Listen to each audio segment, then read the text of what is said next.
আজি আকৌ ওলাইছোঁ ফুৰিবলৈ বুলি। এয়া দেখিছেনে, মই এতিয়া খোজকাঢ়ি গৈ আছোঁ আৰু এতিয়া বাটতে এখন বেটেৰী ৰিক্সা পালোঁ আৰু বেটেৰী ৰিক্সাখনত উঠি মই গৈ আছোঁ বজাৰলৈ বুলি। আৰু আজি যিহেতু লাহী বাৰ্থডে, সেয়ে ভাবিছোঁ কেক এটা বজাৰৰ পৰা লৈ যাওঁ।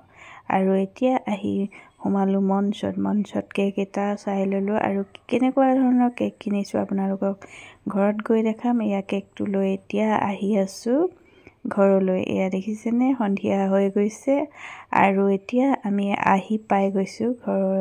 এয়া লাহীৰ কাৰণে আনিছোঁ এটা পইচা টেকেলি আৰু এয়া লাহীৰ কাৰণে চকলেট এটাও আনিছোঁ। আৰু এইফালে কেকটো কেনেকুৱা লাগিছে জনাব।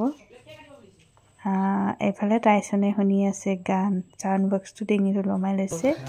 আৰু যিহেতু নতুন বছৰ, সেয়ে নতুন বছৰত মা পাপাকো এটা সেৱা ধৰিবৰ কাৰণে আহিছোঁ।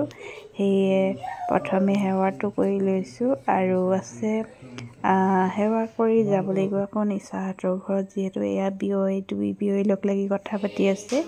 আৰু এইফালে লাহী বাৰ্থডে কেক কাটিছোঁ। বেছি ডাঙৰকৈ নাই কৰা, কাৰণ কাইলৈ যিহেতু ইলেকশ্যনৰ ডিউটি আছে, সেয়ে কেকটো লগৰ তাই দুজনী আহিছে, তাকে কেকটো কাটি লৈছোঁ।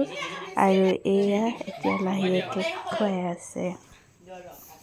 অকমান খুৱাই দিব দে ভনী।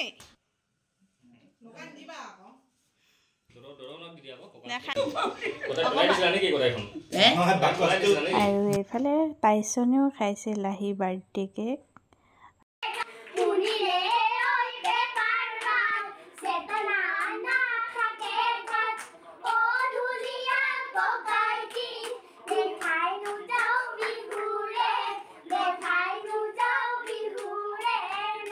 আৰু এতিয়া আহিলোঁ নিচা আপা ঘৰলৈ। এয়া নিচা আপা ঘৰত সেৱা কৰিব আহিছোঁ।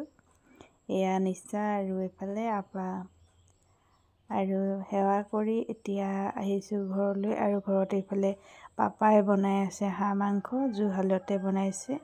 কাৰণ জুইত হাঁহ মাংস বনালে খাবলৈ টেষ্টি লাগে। আৰু এয়া এতিয়া সকলোৱে লগ লাগি খাবলৈ আৰম্ভ কৰি দিছে, এয়া দেখিছেনে।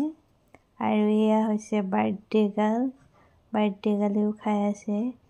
আৰু এইফালে খোৱা হৈ যোৱাৰ পিছত আমি এইফালে নেক্সট আমি তিনিজনীয়ে বাঢ়ি লৈছোঁ ভাত খাবলৈ। আৰু এয়া এবাটি হাঁহৰ মাংস লৈ গৈছোঁ। আৰু দেখিছেনে কিমানখিনি। আৰু ভিডিঅ'টো আজিলৈ ইমানেই শেষত। ভিডিঅ'টো চাই কেনেকুৱা লাগিলে জনাবলৈ নাপাহৰিব। আজিলৈ ইমানেই, বাই বাই।